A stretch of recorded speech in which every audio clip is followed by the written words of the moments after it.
ಹಲಸಿನ ಉತ್ಪನ್ನಗಳ ಗುಣಮಟ್ಟ ಹಾಗೂ ಮಾರುಕಟ್ಟೆ. ಶ್ಯಾಮಲಾಬ್ ಅವರು ಹಿಂದೆ ಕೂಡ ಇಲ್ಲಿಗೆ ಬಂದು ತುಂಬ ತರಬೇತಿ ಕೊಟ್ಟಿದ್ದಾರೆ. ನಮ್ಮ ಅನಂತ್ ಹೆಗಡೆ ಅವರು ಪಶ್ಚಿಮ ಘಟ್ಟ ಕಾರ್ಯಕ್ರಮದ ಅಧ್ಯಕ್ಷರಿರಬೇಕಾದ್ರೆ ಇಲ್ಲಿ ಹಲವು ತರಬೇತಿ ಕಾರ್ಯಕ್ರಮಗಳನ್ನು ಅವರು ಕೆಲಸ ಮಾಡಿದ್ದೇವೆ. ಹೀಗಾಗಿ ಅವರೇ ಅದಕ್ಕೆ ಅತ್ಯಂತ ಸೂಕ್ತವಾದಂಥ ವ್ಯಕ್ತಿ ಅನ್ನೋ ಹಿನ್ನೆಲೆಯಲ್ಲಿ ಅವರನ್ನು ಕರೆದಿದ್ದಾರೆ. ಆಮೇಲೆ ನಮ್ಮ ಡಾಕ್ಟರ್ ಸುಜಯ್ ಭಟ್ರು ಅವರು PMFPಗೆ ಜಿಲ್ಲಾ ಸಂಪನ್ಮೂಲ ವ್ಯಕ್ತಿ. ಅವರು ಅವತ್ತು ಇದರ ಬಗ್ಗೆ ವಿಶೇಷವಾಗಿ ಒಂದು ಮಾಹಿತಿ ಕೂಡ ನೀಡ್ತಾ ಇದ್ದಾರೆ. ಮೂರನೇ ಗೋಷ್ಠಿಯಲ್ಲಿ ಹಲಸಿನ ತಳಿ ವೈವಿಧ್ಯ ಮತ್ತು ಸಂರಕ್ಷಣೆ ಹಾಗೂ ಕೃಷಿ, ಇದರ ಬಗ್ಗೆ ಪ್ರಗತಿಪರ ಕೃಷಿಕರಾಗಿರ್ತಕ್ಕಂಥ ರಾಜೇಂದ್ರ ಹಿಂಡುಮನೆ ಸಾಗರ ಅವರು ಬರ್ತಾ ಇದ್ದಾರೆ.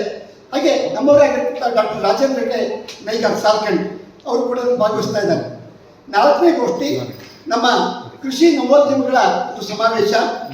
ಈ ಒಂದು ಗೋಷ್ಠಿಯಲ್ಲಿ ನಮ್ಮ ಭಾಗದಲ್ಲಿ PMFME ಅಡಿಗೆ 170 ಉದ್ಯಮಗಳು ಫಲಾನುಭವಿಗಳು. ಅದರಲ್ಲಿ ತುಂಬ ಮಂದಿ ತುಂಬ ಯಶಸ್ವಿಯಾಗಿ ಅವರ ಉದ್ಯಮವನ್ನು ನಡೆಸ್ತಾ ಇದ್ದಾರೆ. ಅವರ ಉತ್ಪನ್ನಗಳ ಪ್ರದರ್ಶನ ಹಾಗೂ ಮಾರಾಟ ವ್ಯವಸ್ಥೆ ಕೂಡ ಆಗ್ತಾ ಇದೆ. ಜೊತೆಗೆ ಈ ಯಶೋಗಾಥ ಹೇಗೆ ನಮ್ಮ ಥೈಲ್ಯಾಂಡು, ಇಂಡೋನೇಷ್ಯಾ ಇದು ಗ್ರಾಮೀಣ ಈ ಸಂಸ್ಕರಣಾ ಘಟಕಗಳ ಮೂಲಕ ಅದು ಸ್ವಾವಲಂಬನೆಯನ್ನು ಸಾಧಿಸ್ತಿದೆಯೋ ಅದು ನಮ್ಮ ಜಿಲ್ಲೆ ಆ ನಿಟ್ಟಿನಲ್ಲಿ ಮುಂದುವರಿಬೇಕು. ಯಾಕಂದರೆ 82% ಅರಣ್ಯ ಭೂಮಿ ಇರ್ತಕ್ಕಂಥ ನಮ್ಮ ಜಿಲ್ಲೆ, ಇದರಲ್ಲಿ ನಮಗೆ ಬೃಹತ್ ಉದ್ಯಮಗಳನ್ನು ತರಲಿಕ್ಕೆ ತುಂಬ ಕಷ್ಟ ಸಾಧ್ಯ. ನಮ್ಮ ಜಿಲ್ಲೆ ಏನಾದರೂ ಮುಂದುವರಿಬೇಕು ಅಂತಾದರೆ ಈ ಗ್ರಾಮೀಣ ಉದ್ಯಮದಿಂದಲೇ ಮುಂದುವರಿಬೇಕಾಗುತ್ತೆ.